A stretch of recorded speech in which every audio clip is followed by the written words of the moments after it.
Hello friends, last lecture के अंदर हमने आप 11th स्टैंडर्ड का बेसिक मैथ्स थोड़ा बहुत देखे थे। उसमें आपने क्या देखा कि हम 10th के अंदर जो जो चीज़ें जो आइडेंटिटीज पढ़ चुके थे उसका मैंने आपको प्रूफ दिया था। फिर कुछ पावर कॉन्सेप्ट मैंने बताया था, बेस पावर कॉन्सेप्ट। ठीक है, आज का ये जो टॉपिक है, आज का ये जो लेक्चर है आपके लिए बहुत ज़्यादा इंपॉर्टेंस इसलिए है, इसका रीज़न ये है कि आप जब तक मैथ्स पढ़ोगे ओके, ये कहीं ना कहीं पे आपको दिखेगा इन ट्रिग्नोमेट्री। ओके, तो स्टार्ट करते हैं। टॉपिक का नाम है यूनिट सर्कल। तो जो स्टूडेंट्स बायोलॉजी लेने वाले हैं उनको भी ये टॉपिक कहाँ पे यूज़ में आएगा, तो फिजिक्स के कुछ चैप्टर्स में इसका कहीं ना कहीं पे यूज़ होगा। तो please be careful. Okay, now ये जो मैंने वर्ड लिखा यूनिट सर्कल, उसके अंदर एक वर्ड है सर्कल। तो सर्कल से आप थोड़ा बहुत परिचित होंगे, ओके, नॉन होंगे। कैसे कि सर्कल होता क्या है एक्चुअल में, एक फिक्स पॉइंट से, ये क्या हो गया फिक्स पॉइंट, फिक्स पॉइंट से एक फिक्स डिस्टेंस के ऊपर आए हुए सभी पॉइंट्स का अगर मैं सेट बनाता हूं तो वो क्या बन जाएगा फ्रेंड्स, सर्कल। ओके, यहां पे फिक्स पॉइंट है, फिक्स पॉइंट से इक्वी डिस्टेंस, ये डिस्टेंस सेम होगा, ये डिस्टेंस सेम होगा, ये डिस्टेंस सेम होगा। तो यहां पे आए हुए सभी ये जो पॉइंट्स है उसका मैं आपको एक सेट बना के दूं तो वो क्या बना देगा, एक सर्कल बना देगा ऐसे। चलिए ठीक है, आप कोऑर्डिनेट जियोमेट्री पढ़ के आए होंगे 10th स्टैंडर्ड के अंदर, 9th स्टैंडर्ड के अंदर। उसमें क्या होता था कि भाई एक्चुअल में मैं x पॉजिटिव x नेगेटिव, ये x एक्सिस है, ये x डैश, ये y लिख सकता हूँ, इसको मैं y डैश लिख सकता हूँ। ओके, आप ये पढ़ चुके हो किसमें, कोऑर्डिनेट जियोमेट्री के अंदर, स्टैंडर्ड 9th और 10th के अंदर। तो आप यहाँ पे नंबर सिस्टम कैसे बताते, यहाँ पे सारे के सारे पॉजिटिव, यहाँ पे सारे के सारे नेगेटिव, ऊपर की साइड पॉजिटिव, नीचे के साइड नेगेटिव। तो आपको अभी ये क्वेश्चन होगा कि सर हमको वो पढ़ना है, नहीं, उसका थोड़ा यूज यहाँ पे लेना है। मैंने आपको सर्कल की बात बता दी। अब मैं क्या करने वाला हूं कि अगर मैं ओरिजिन 0 0 एंड 1 यूनिट रेडियस का एक सर्कल बनाता हूं, यहां पे ओरिजिन मैंने क्या रखा है फ्रेंड्स 0 0 और 1 यूनिट रेडियस का मैंने ये क्या बना दिया, सर्कल बना दिया। देखिए, ओके, ये मैंने एक सर्कल बना दिया। अब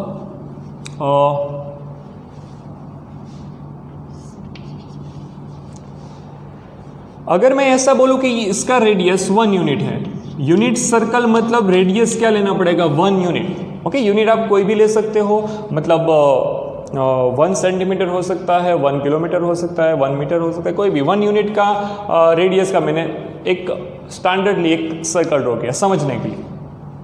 चलिए, तो आपको ये पता चल चुका होगा कि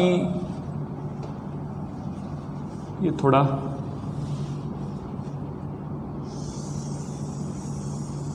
ओके, आपको ये आइडिया आ चुका होगा कि सर ये ओरिजिन अगर 0 0 होगा तो इतना डिस्टेंस क्या होगा फ्रेंड्स, इतना डिस्टेंस होगा 1, क्योंकि 1 इसका रेडियस ही 1 है। ओके, तो इतना डिस्टेंस होगा 1। तो अगर मैं इस पॉइंट के ऊपर यहां पे कोऑर्डिनेट लिखना चाहूं तो ये कोऑर्डिनेट क्या आएंगे फ्रेंड्स, 1, 0 आएंगे। यस, अगर मैं इस पॉइंट के ऊपर कोऑर्डिनेट लिखना चाहूँ तो इस पॉइंट के ऊपर क्या आएंगे, -1, 0, क्योंकि अभी आपने बोला कि ये जो सेंटर को मैंने ओरिजिन लिया तो राइट हैंड साइड सारे पॉजिटिव नंबर आएंगे और लेफ्ट हैंड साइड सारे क्या आएंगे, नेगेटिव नंबर। तो इस पॉइंट को मैं ए बोल देता हूँ, क्या बोलता हूँ, ए। इसको मैं क्या बोलूंगा, ए डैश। ठीक है, आगे जाके मैं ऐसा ही बोलूंगा कि ए के ऊपर का कोऑर्डिनेट, मतलब आपको क्या आइडिया आना चाहिए, 1, 0। ए डैश के ऊपर का कोऑर्डिनेट मतलब आपका आइडिया क्या होना चाहिए, -1, 0। ठीक है, थोड़ा आगे बढ़ते हैं। तो सर इतना डिस्टेंस अगर 1 यूनिट होगा तो ये भी तो 1 यूनिट ही होना चाहिए। Yes, why not. तो यहां पे मैं पॉइंट लिखता हूं बी, ऐसे ही नीचे क्या आ जाएगा, बी डैश। तो इसके कोऑर्डिनेट में क्या लिखूंगा, इसके कोऑर्डिनेट, ये कौन से एक्सिस के ऊपर का पॉइंट है फ्रेंड्स, वाई एक्सिस के ऊपर का। तो इसका एक्स कोऑर्डिनेट क्या हो जाएगा, 0। तो यहां पे क्या आएगा, 0, +1, यहां पे आएगा 0, -1। ओके, तो पहले आपके दिमाग में ये सेट कर लीजिए कि भाई ए डैश बी डैश के कोऑर्डिनेट क्या होंगे, ए के 1,0, ए डैश के -1,0, बी के 0,1, बी डैश के 0,-1। ओके, अब मैं अगर यहाँ पे ऐसा सोचूं कि अभी मैंने आपको एक बताया, एक और आइडिया देता हूँ कि ये जो मैंने सर्कल ड्रॉ किया है तो उसमें एक्चुअल में होता क्या होगा कि एक फिक्स लाइन होगी ना और एक मूविंग लाइन होगी। मूविंग लाइन इस डायरेक्शन में भी मूव कर सकती है, मूविंग लाइन नीचे की डायरेक्शन में भी मूव कर सकती है। चलिए, मूविंग लाइन इस डायरेक्शन में भी एंगल बना सकती है, मूविंग लाइन इस डायरेक्शन में भी तो एंगल बना सकती है। Yes, why not. तो पहले यहाँ पे थी, फिर यहाँ पे, फिर यहाँ पे, ऐसे ऐसे, फिर से मूविंग लाइन अगर फिक्स लाइन के ऊपर, ऐसा होता है ना कि सपोज ये फिक्स लाइन है और ये मूविंग लाइन है, तो मूविंग लाइन ऐसे ऐसे करके पूरा एक राउंड घूम के वापस फिक्स लाइन के ऊपर ओवरलैप हो जाएगी, तो ये पूरा सर्कल का एक स्ट्रक्चर बन जाएगा। बस वही बात है यहाँ पे कि अभी ये दोनों यहाँ पे है। ओके, तो ये जो है ओरिजिन O से A का डिस्टेंस कितना हो गया, 1। अगर ये जो मूविंग लाइन है वो यहाँ पे आ गई, फिर यहाँ पे आ जाएगी, फिर यहाँ पे आ जाएगी और वापस ओवरलैप हो जाएगी। चलिए, तो पूरा सर्कल बन जाएगा। नाउ अगर मैं यहाँ पे कोई पॉइंट लेता हूँ, ठीक है, ये पॉइंट मैंने लिया P ऑफ, कोई पॉइंट लिया P। सर अगर ये पॉइंट यहाँ पे, ये जो पॉइंट लिया तो उससे एक लाइन सेगमेंट बना होगा OP। यस, OP जो है वो OA के साथ, जो OA है ना, हाँ, उसके साथ अगर थीटा एंगल बनाता है तो इसके कोऑर्डिनेट में क्या लिखूंगा, P ऑफ थीटा लिखूंगा। ओके, ये जो पॉइंट है इसके कोऑर्डिनेट को P ऑफ थीटा के फॉर्म में लिखना पड़ेगा। क्यों? क्योंकि यहाँ पे कौन सा एंगल बन रहा है, थीटा। और एक बात सर, आपने ये जो ऊपर के साइड एंगल बनाया है, मतलब ऊपर के साइड OP ड्रॉ किया, तो ये OP नीचे भी नहीं आ सकता? हाँ, आ सकता है। OP जो है वो यहां पे भी एंगल बना सकता है। लेकिन आपको एक चीज याद रखनी पड़ेगी कि अगर इफ क्लॉकवाइज डायरेक्शन कौन सी होती है फ्रेंड्स, कि अगर मैं ऐसे घूमूंगा तो ये कौन सी डायरेक्शन होगी, क्लॉकवाइज डायरेक्शन। अगर मैं ऐसे घूमूंगा तो ये कौन सी होगी, एंटी क्लॉकवाइज डायरेक्शन। अगर एंटी क्लॉकवाइज डायरेक्शन होगी तो एंगल जो होगा वो क्या होगा, थीटा जो होगा वो पॉजिटिव होगा, पॉजिटिव। कौन सी डायरेक्शन में, एंटी क्लॉकवाइज डायरेक्शन में। अगर मैं क्लॉकवाइज मतलब ऐसे घुमा रहा हूं, मतलब यहां से मैं ऐसे गया होता, सपोज यहां पे रखा होता और ये एंगल आता, तो क्लॉकवाइज डायरेक्शन, एंगल जो होगा वो क्या होगा, नेगेटिव होगा। थीटा क्या हो जाएगा फ्रेंड्स, नेगेटिव होगा। ये आपको अच्छे से याद रखना पड़ेगा। ओके, एंटी क्लॉकवाइज डायरेक्शन में एंगल क्या होगा, पॉजिटिव, एंड क्लॉकवाइज डायरेक्शन में एंगल क्या होगा, नेगेटिव। चलिए, इतनी बातें आपको पता चल गई। अब आगे बढ़ते हैं। सर आपने ये बताया जो पॉइंट होगा P ऑफ थीटा होगा, यस P ऑफ थीटा होगा, लेकिन इसके कोऑर्डिनेट लिखना चाहूं तो मैं क्या लिखूंगा। चलिए, इसके कोऑर्डिनेट अभी मैं ऐसा लिख रहा हूं कि भाई x, y है, क्या है, x, y। अब ये जो x होगा वो एक्चुअल में होगा क्या, और y जो होगा वो एक्चुअल में क्या आएगा, उसके बारे में मैं आपको आइडिया दे रहा हूं, और ये बहुत ज्यादा इंपॉर्टेंस है। यहां से मैं एक x एक्सिस के ऊपर एक perpendicular segment draw, line segment draw कर रहा हूं। यहां पे y एक्सिस के ऊपर एक परपेंडिकुलर लाइन सेगमेंट ड्रॉ कर रहा हूं। ओके, चलिए सर, इतने डिस्टेंस को मैं क्या लूंगा, यहां पे कोई पॉइंट M देता हूं, यहां पे कोई पॉइंट N देता हूं, ठीक है। इतना 1 है, देखिए OA is equal to 1 unit, लेकिन OM जो होगा वो x हो जाएगा, क्या हो जाएगा, x, क्योंकि x एक्सिस के ऊपर का डिस्टेंस है तो मैंने इसको x लिया। सर इतना क्या होगा, तो इतना होगा y, कितना, ON जो होगा वो क्या होगा, यहां पे मैं बता दे रहा हूं आपको, ये ON जो होगा वो क्या हो जाएगा, y जितना। अगर ये x होगा, ये y होगा, तभी जाके इसके कोऑर्डिनेट में x, y एज्यूम कर सकता हूं। यस, नाउ अब थोड़ा और आगे बढ़ते हैं।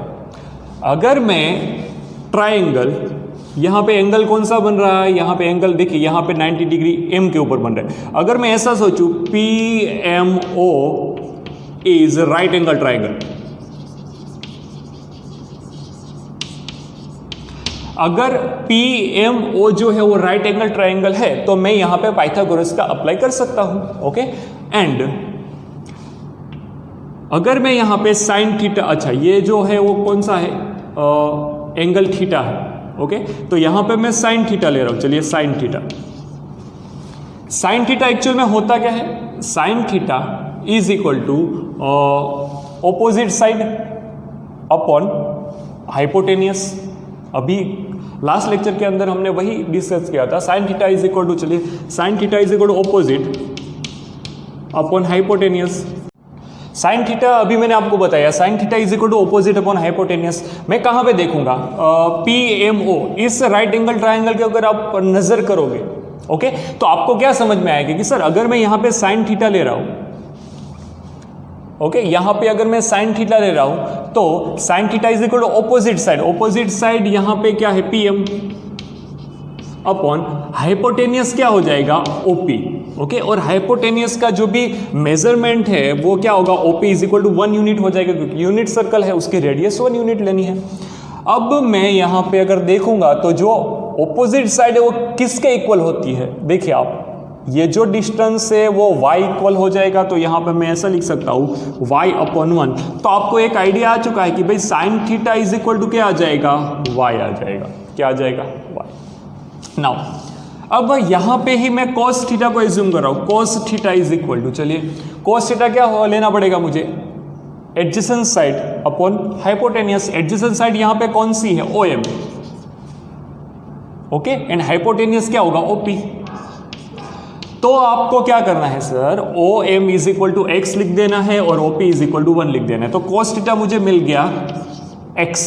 नाउ अब आपको जब तक आप मैथ्स पढ़ोगे तब तक आपको एक चीज याद रखनी पड़ेगी कि अगर मैं यूनिट सर्कल के अंदर किसी भी एंगल, किसी भी पॉइंट को इंडिकेट करता हूं तो उसका x कोऑर्डिनेट क्या मिलेगा फ्रेंड्स, cos थीटा मिलेगा, y कोऑर्डिनेट क्या मिलेगा, sin थीटा। ये बहुत ही ज्यादा इंपॉर्टेंट टॉपिक है, ये आपको याद रखना ही पड़ेगा, क्योंकि आप इसी की मदद से आगे बहुत सारे सम में कैलकुलेशन इजी बना सकते हो। ओके, cos थीटा पहला coordinate, x coordinate cos theta होगा एंड y कोऑर्डिनेट क्या हो जाएगा, sin थीटा। चलिए ये मैंने आपको प्रूफ करके दिया।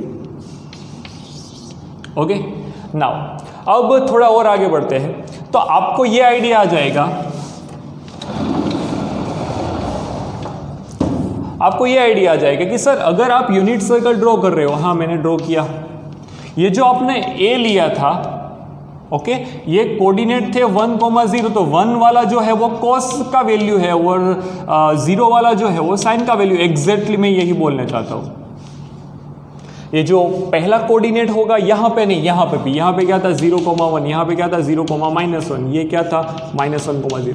तो ये जो पहला x कोऑर्डिनेट है वो किसकी वैल्यू होगी फ्रेंड्स, cos की वैल्यू होगी, और ये जो सेकंड वैल्यू होगी y कोऑर्डिनेट वो किसकी वैल्यू होगी, sin की वैल्यू होगी। नाउ अब थोड़ा और आगे बढ़ते हैं कि आप कोऑर्डिनेट जियोमेट्री के अंदर गए थे जब, अगर वो जानते हो आप कोऑर्डिनेट जियोमेट्री को, तो आप वहाँ पे ऐसा लिखते कि सर इसको मैं फर्स्ट क्वाड्रेंट बोलता था, इसको मैं सेकंड, इसको मैं थर्ड, इसको मैं fourth. Okay, same unit circle के अंदर मैं उसी कॉन्सेप्ट को आगे बढ़ाऊंगा कि मैं इसको क्या बोलूँगा, फर्स्ट क्वाड्रेंट बोलूँगा, इसको मैं सेकंड क्वाड्रेंट बोलूँगा, इसको मैं थर्ड क्वाड्रेंट, इसको फोर्थ क्वाड्रेंट। आप अगर एंटी क्लॉकवाइज डायरेक्शन में चल रहे हो तो भी, अगर आप क्लॉकवाइज डायरेक्शन में चल रहे हो तो भी, ओके। ऐसा नहीं होगा कि सर अगर मैं क्लॉकवाइज डायरेक्शन में जाऊँगा तो इसको फर्स्ट, इसको सेकंड, ऐसा नहीं।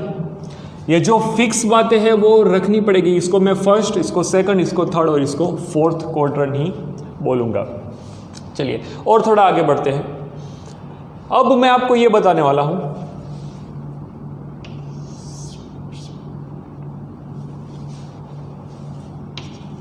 वैसे यूनिट सर्कल के अंदर एक जो सर्कल होता है, ओके, वो 360 डिग्री का हो जाएगा। Yes, okay.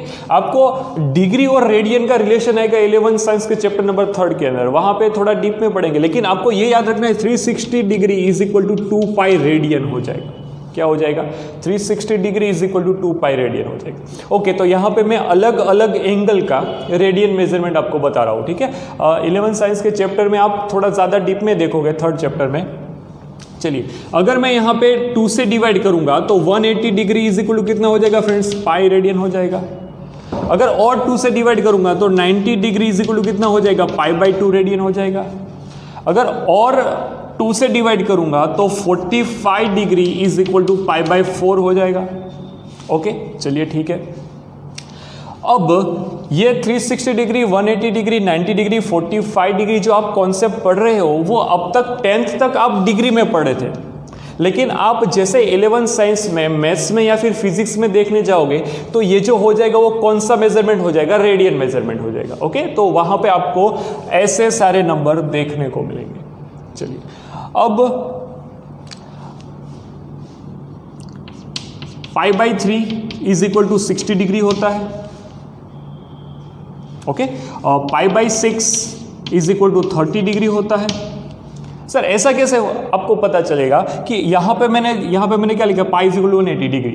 ओके, तो आप क्या करोगे? यहाँ पे पाई की वैल्यू 180 पाई 3 करोगे तो क्या आएगा? 60 डिग्री आ जाएगा। ये तो मैंने आपको इजीली बता दिया। ये है डिग्री मेजरमेंट, ये वाला है रेडियन मेजरमेंट। चलिए थोड़ा आगे बढ़ते हैं। यूनिट सर्कल के अंदर ये फर्स्ट, ये सेकंड, ये थर्ड, ये फोर्थ क्वाड्रेंट मैंने आपको बताया। अब अगर मैं ऐसा सोचूं कि सर मैं अभी फिक्स लाइन को और मूविंग लाइन को, दोनों को एक दूसरे के ऊपर ओवरलैप कर रहा हूं, ओके, तो यहां पे दोनों के बीच का एंगल क्या हो जाएगा? 0। हाँ, क्योंकि दोनों एक दूसरे के ऊपर ओवरलैप है। ओके, नाउ अगर मैं मूविंग लाइन को 90 डिग्री जितना ट्रांसफर दे रहा हूं, क्या दे रहा हूं? 90 डिग्री जितना ट्रांसफर दे रहा हूं, तो ये जाके यहां पे आ जाएगी। तो ये जो एंगल बना होगा वो कितना बना होगा फ्रेंड्स? ये जो एंगल बना होगा वो 90 डिग्री का बना होगा। फिर इस मूविंग लाइन को यहां से लेके 180 डिग्री जितना अगर मैं ट्रांसफर दूंगा तो ये जो है वो एग्जैक्ट इसके ऑपोजिट हो जाएगी। तो ये जो पूरा एंगल होगा वो कितना होगा? 180 डिग्री का हो जाएगा।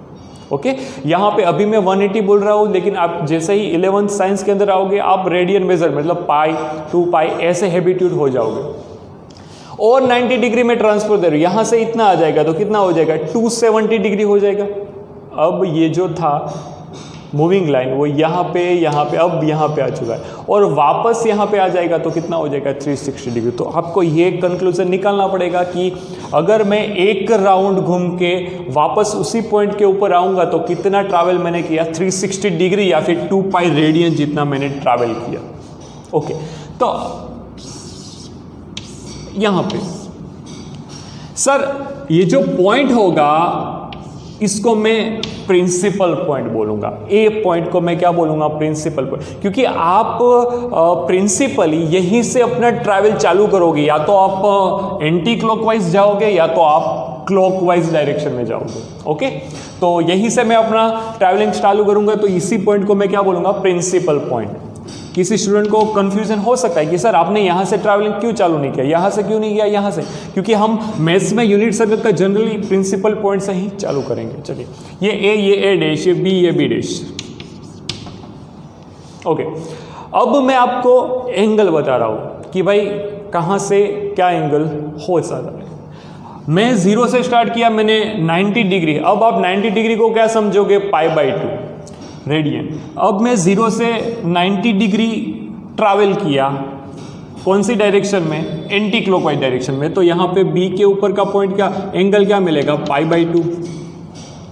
यस, पाई बाई 2 के पॉइंट के ऊपर मैं खड़ा था, फिर से मैंने 90 डिग्री, तो यहाँ पे क्या लिखना पड़ेगा? पाई बाई 2 प्लस पाई बाई 2। तो ये कितना बन जाएगा फ्रेंड्स? पाई हो जाएगा। पाई मतलब कितना होता है? 180 डिग्री। देखिए, तो यहाँ पे मैं पहुंचूंगा, यहाँ पे कितना हो जाएगा? पाई रेडियन बन जाएगा। एंगल की बात कर रहा हूँ। अगर यहाँ पे खड़ा होकर वापस मैं 90 डिग्री का ट्रैवल कर रहा हूँ तो पाई प्लस पाई बाई 2 करना पड़ेगा, तो पाई प्लस पाई बाई 2 मतलब 3 पाई बाई 2 हो जाएगा। आप एलसीएम लिख के देख, यहाँ पे आ गया 3 पाई बाई 2। इसके बाद मैं और पाई बाई 2 ट्रैवल कर रहा हूँ तो यहाँ पे जाके कितना हो गया 2 बाई। अभी जस्ट थोड़ी देर पहले मैंने आपको बताया कि भाई मैं सर्कल का एक चक्कर घूमूंगा, मतलब एक राउंड कंप्लीट करूंगा तो 0 से लेके 360 पे आऊँगा, तो 360 इज इक्वल टू 2 पाई। तो ये यहाँ पे प्रूव हो जाएगा। ओके, अब एक बहुत ज़्यादा इंपॉर्टेंट चीज़ कौन सी, कि सर ए के कोऑर्डिनेट क्या थे एक्चुअल में 1,0, बी के क्या थे -1,0, सी के ए के 1,0, ए डैश के -1,0, बी के 0,1 एंड बी डैश के 0,-1। थोड़ी देर पहले हमने क्या प्रूफ किया, एक्स कोऑर्डिनेट होता है कॉस और वाई कोऑर्डिनेट होता है साइन। तो आप ऐसा बोल सकते हो कि कॉस 0 का आंसर 1 आएगा, कॉस 2 पाई का आंसर b1 आएगा, साइन 0 का आंसर 0 आता है और साइन 2 पाई का आंसर भी क्या आता है 0 आता है। देखिए पहला कोऑर्डिनेट कॉस, दूसरा कोऑर्डिनेट साइन। ओके ना, यहां पे कॉस पाई का आंसर क्या मिलेगा फ्रेंड्स -1। ऐसी वैल्यू हम 10th में शायद ही देखे हो। ओके, फिर क्या होता है साइन पाई का आंसर क्या आएगा 0। कॉस 90 डिग्री का मतलब कॉस पाई बाई 2 का आंसर क्या आता था फ्रेंड्स 0 आता था। आप चेक कर लीजिए, आपने वैल्यू वाला टेबल पढ़ा होगा ओके लास्ट लेक्चर में। साइन पाई बाई 2 का आंसर क्या आता है 1।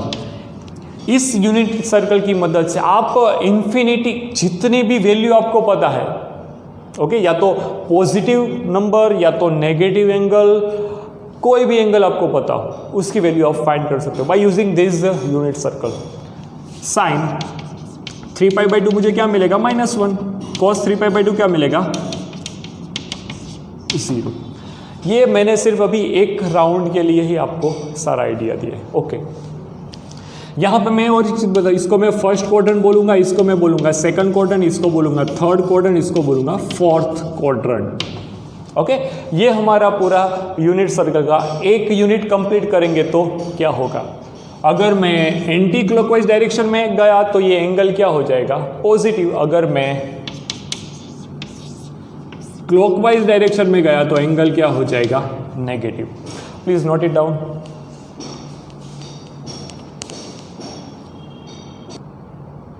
ओके फ्रेंड्स, अब थोड़ा और हमारे नॉलेज को एक्सपांड करते हैं। आप एक यूनिट सर्कल घूमे हो मतलब 0 से लेकर 2 पाई। अगर मैं और थोड़ा आगे बढ़ूं कि सर यहाँ पे 0 था, यहाँ पे पाई बाई 2 था, यहाँ पे पाई था, यहाँ पे 3 पाई बाई 2 और यहाँ पे 2 पाई। ओके, इतना आपको पता है। ये पॉइंट को मैं ए बोलता था, इसको मैं ए डैश बोलता था, इसको मैं बी, इसको बी डैश, ये भी आपको पता है। ए के कोऑर्डिनेट क्या थे 1,0, ए डैश के क्या थे -1,0, बी के क्या थे 0,1, बी डैश के क्या थे 0,-1। हाँ सर हमको ये सब पता है। ओके, अब 2 पाई के अंदर अगर मैं और 90 डिग्री ट्रैवल करूं तो यहां पे क्या बन जाएगा 5 पाई बाई 2। 5 पाई बाई 2 सर कैसे नहीं पता चला। ओके कोई बात नहीं, पाई बाई 2 प्लस अगर मैं यहां पे 2 पाई था, 2 पाई के अंदर मैं पाई बाई 2 ऐड कर रहा हूं यस, तो यहां पे एलसीएम कितना आएगा 2। ओके, तो यहां पे 4 पाई प्लस पाई तो कितना आ गया 5 पाई बाई 2। 5 पाई बाई 2 में मैं वापस पाई बाई 2 जितना ट्रैवल कर रहा हूँ। ये देखिए 90 डिग्री ट्रैवलिंग, ये 90 डिग्री, ये 90 डिग्री ट्रैवलिंग है। तो यहाँ पे कितना बन जाएगा 3 पाई, यहाँ पे कितना हो जाएगा चलिए 3 पाई में से मैं वापस कितना ट्रैवल किया पाई बाई 2, तो यहाँ पे कितना आना चाहिए 3 पाई प्लस पाई बाई 2 और कुछ होता ही नहीं है। यहाँ पे 3 पाई एंगल आया था उसमें पाई बाई 2 किया तो यहाँ पे कितना आएगा 7 पाई बाई 2। चलिए एलसीएम लिख के दिए। नेक्स्ट लेक्चर में ये सारी वैल्यू बनती कैसे है, मतलब सर ऐसा थोड़ी याद रखो कि पाई बाई 2 के बाद 5 पाई बाई 2 आएगा, उसके बाद क्या आएगा, उसके ये सारी आपका डाउट क्लियर करेंगे। ओके, उसके लिए स्टैंडर्ड एक फॉर्मूला भी है कि डायरेक्टली आप बता सकते हो ये कौन से पॉइंट के ऊपर का एंगल है, लेकिन उससे पहले आपको इसका थोड़ा रिवाइज करना जरूरी है। 3 pi by 2 plus pi by 2, ये 7 पाई बाई 2 हो चुका है, तो यहाँ पे आ गया 7 पाई बाई 2, यहाँ पे क्या हो जाएगा 4 पाई। देखिए ये मैंने कितना राउंड कंप्लीट किया, 2 राउंड कंप्लीट किया, 0 से 2 पाई, 2 पाई से 4 पाई, ये 2 राउंड कंप्लीट हो चुका है। अब तो सर ऐसा तो यहाँ पे आगे बढ़ता जाएगा, यहाँ पे भी बढ़ता जाएगा, यहाँ पे भी बढ़ता जाएगा, एंड यहाँ पे भी बढ़ता, यस कितना बढ़ेगा, आपकी जितनी कैपेसिटी है उतना ये एंगल बढ़ता जाएगा। और वैल्यू क्या आएगी, यही ए डैश बी डैश के ऊपर की वैल्यू तो यही आने वाली है। ओके, थोड़ा और पढ़ते हैं। अगर मैं ऐसा बोलूं कि सर मुझे फर्स्ट क्वाड्रेंट में जाना है, कहां जाना है, फर्स्ट क्वाड्रेंट, फर्स्ट क्वाड्रेंट के एंगल को मैं क्या बोल सकता हूं, वो कहां पे होता है, तो कि सर 0 to π/2 के बीच में मैं अगर लिखना चाहूं तो ये क्या हो जाएगा, फर्स्ट क्वाड्रेंट हो जाएगा। सेकंड क्वाड्रेंट के एंगल को मैं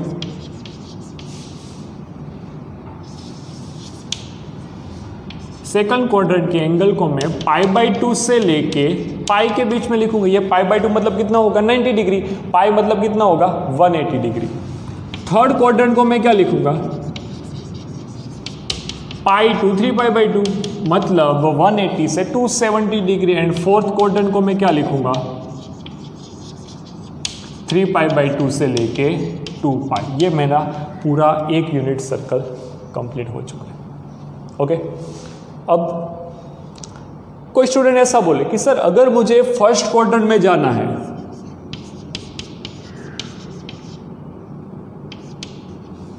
मुझे फर्स्ट क्वाड्रेंट में जाना है तो मैं कैसे जाऊंगा। यहां पे प्रिंसिपल पढ़ने था, अगर मैं π/2 में से किसी भी एंगल थीटा को माइनस करूंगा, π/2 में से किसी, यहां पे मैं खड़ा हूं, चलिए इसमें से थोड़ा सा भी अगर माइनस करूंगा तो मैं कहां पे चला जाऊंगा, फर्स्ट क्वाड्रेंट में चला जाऊंगा। ओके, तो ऐसे आप जा सकते हो। या फिर आप कैसे जा सकते हो, सर अगर मैं यहां पे खड़ा था तो 2 पाई में कुछ ऐड करूंगा तो भी मैं फर्स्ट क्वाड्रेंट में जा सकता हूं, और 2 पाई में कुछ ऐड करने से। ओके, हालांकि ये बहुत इजी है। यहां पे मैं खड़ा हूं, इसमें से मैंने कुछ माइनस किया तो मैं फर्स्ट क्वाड्रेंट में चला गया। यहां पे मैं खड़ा हूं, इसमें कुछ ऐड किया, देखिए ऐसे मैं घूम रहा था, यहां पे आ चुका है, और कुछ ऐड किया तो यहां पे आऊंगा फर्स्ट क्वाड्रेंट में। सेकंड क्वाड्रेंट में मैं कैसे पहुंचूंगा, अगर मैं π/2 में कुछ ऐड करूंगा, π/2 सर ये आपने थीटा क्यों ऐड किया, कोई भी वैल्यू थीटा हो सकता है, उसकी जगह पे कोई भी वैल्यू हो सकती है, तो जाऊंगा कहां पे, सेकंड क्वाड्रेंट। ये first, second, third, fourth, second में चला जाऊंगा। ओके, या फिर पाई में से कुछ माइनस करूंगा, चलिए मैं यहां पे खड़ा था, मैं इसमें से थोड़ा माइनस करूंगा तो यहां पे जाऊंगा। ओके, थर्ड क्वाड्रेंट की बारी आई। थर्ड क्वाड्रेंट मतलब क्या, ये जो पाई है उसमें थोड़ा सा मैं ऐड करूंगा तो थर्ड क्वाड्रेंट, तो यहां पे पाई प्लस थीटा, या फिर 3π/2 में से थोड़ा माइनस करूंगा। सर फोर्थ क्वाड्रेंट कैसे बनेगा, अब आप आंसर देने के लिए कैपेबल हो। 3π/2 इसमें से कुछ ऐड करूंगा तो फोर्थ क्वाड्रेंट चला जाएगा, तो 3π/2 प्लस थीटा, और क्या आ जाएगा फ्रेंड्स, यहाँ पे 2 पाई था, 2 पाई में से कुछ माइनस करूंगा तो फोर्थ क्वाड्रेंट हो जाएगा 2 पाई माइनस थीटा। ओके, तो ये जो था वो सिर्फ स्टार्टिंग था, किसका, यूनिट सर्कल का। ओके, तो हमने जो भी देखा है इस लेक्चर के अंदर, प्लीज़ उसको एक बार नोट डाउन कीजिए, उसके बारे में सोचना चालू कीजिए। जैसे ही हम नेक्स्ट टाइम मिलेंगे तो इसके अंदर और देखिए, अभी आप थोड़ा आप देखे हो यूनिट सर्कल के बारे में, सिर्फ आप 20-20% ही देखे हो अभी। ओके, जैसे जैसे आगे बढ़ेंगे आपके सारे कनेक्शन, मतलब ये सब लिंक में चलता है, ये लेक्चर, इसके बाद का लेक्चर, इसके और बाद का लेक्चर, तो सारी लिंक मिलाते जाओगे, ऐसे आपका जो भी बेस होगा वो अच्छा क्लियर हो जाएगा। Okay, please note it down.